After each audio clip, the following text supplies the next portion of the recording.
Hi mga mommies! Got my order from Supremo Steak. Umorder ako ng 2 steaks at may kasama tong 1 compound butter at 1 Supremo dry rub.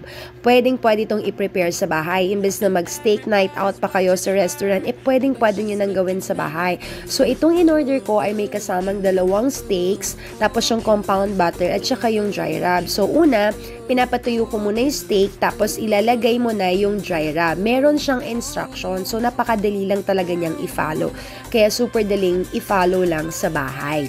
So as you can see, nilalagyan ko na siya ng dry rub.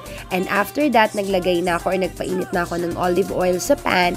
And mabilis lang to mga mommies, for about 50 seconds to 1 minute lang yung pag-flip natin sa bawat side. And then syempre, lagyan natin ng compound butter. Mula rin yan sa kanila. Super sarap nito mga mommies. As you can see, talaga nga namang nakakatakam. Kaya naman mga mommies, if I were you, order na rin kayo para sa inyong steak, date night out ng buong family. Sulit na sulit, affordable at hindi tinipid sa lasa. Kaya naman, try na!